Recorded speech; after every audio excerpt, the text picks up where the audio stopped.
Hi, welcome to my channel. నేను మీ మునిగాల పద్మ. ఈరోజు మరో మంచి రెసిపీతో మీ ముందుకు వచ్చాను. అదేంటంటే బెండకాయ అండ్ ఎగ్ రెండు కలిపి ఫ్రై చేద్దాం. అదేలాగో చూసేద్దాం. మరి ముందుగా స్టవ్ వెలిగించి గిన్నె పెట్టేశాను. ఫస్ట్ ఈ బెండకాయ అయితే కొంచెం వేయించుకుందాము. ఈ జిగురు పోయేంత వరకు ఫస్ట్ వేయించుకుందాము. ఓకే, మరి ఈ మాత్రం వేగిపోయినాయి. ఈ జిగురు పోవాలని చెప్పాను కదా, కొంచెం వేగిపోయినాయి. సో ఇదే గిన్నెలో కొంచెం ఆయిల్ వేసేసుకుందాము.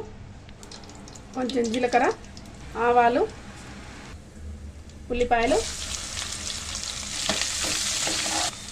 కరివేపాకు, పచ్చిమిర్చి, అల్లం వెల్లుల్లి పేస్ట్, పసుపు. ఇప్పుడు మనం వేయించుకున్న బెండకాయలు ఉన్నాయి కదా, అవి ఆయిల్లో వేసేసాం. కొంచెం కలుపుకుందాం.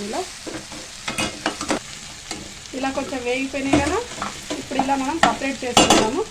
అన్నీ కొంచెం ఇట్లా దీంట్లో కొంచెం ఆయిల్ వేసుకుందాము. ఇప్పుడు ఎగ్స్ వేసేద్దాం. ఇందులో ఇప్పుడు 3 ఎగ్స్ వేసాను. సో ఇప్పుడు మనకు కదపకుండా కొంచెం సిమ్లో పెట్టేసి మనము మూత పెట్టేసి పక్కన పెట్టుకుందాం. ఇట్లా ఒక 5 మినిట్స్ ఇలా ఉంచేద్దాం.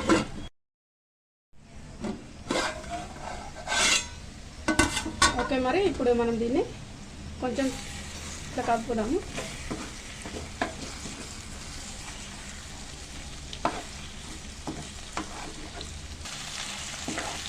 ఓకే, మరి ఇదైతే ఇక ఆల్మోస్ట్ కంప్లీట్ అయినట్టే. కొంచెం ఇట్లా చిరిమేసినట్టుగా స్పూన్తో ఇలా వేస్తే ఇక సపరేట్ అయిపోతుంది ఎగ్స్. ఇప్పుడు అన్నీ కలిపి ఇలా కలిపేసుకుందాము. దీంట్లో సరిపడంత కారం వేసుకోండి. ఎవరు తినేదాన్ని బట్టి వాళ్ళు. దీని క్వాలిటీ తగ్గట్టుగా నేను దీనికి వేస్తున్నాను. తగినంత సాల్ట్, గరం మసాలా మొత్తం పూర్తిగా కలుపుదాము. ఒకసారి ఇలా పూర్తిగా మొత్తం కలిపేసుకుందాము. స్మెల్ అయితే సూపర్ వస్తుంది. ఎంత మంచి స్మెల్ వస్తుందో, డిఫరెంట్గా ఉంటుంది. అసలు ఈ కర్రీ మామూలుగా ఉండదు, మంచి స్మెల్ వస్తుంది. ఎప్పుడు తినాలని ఉంది. సో ఇక ఆల్మోస్ట్ కంప్లీట్ అయిపోయినట్టే మన బెండకాయ ఎగ్ ఫ్రై. కొంచెం ఇందులో ఇప్పుడు లాస్ట్లో కొత్తిమీర వేద్దాం. ఓకే అండి, మన బెండకాయ ఎగ్ ఫ్రై రెడీ అయిపోయింది. మరి మీకు కూడా నచ్చిందా? మరి మీరు కూడా ట్రై చేయండి. ఇలా బెండకాయ ఎగ్ కర్రీ ఫ్రై మీరు కూడా చేసుకోండి. మరి చేసి మీకు ఎలా కుదిరిందో కామెంట్ అయితే పెట్టండి. ఓకే అండి, మరో మంచి రెసిపీతో నేను మీ ముందుంటా. నేను మీ మునిగాల పద్మ. బాయ్ మరి.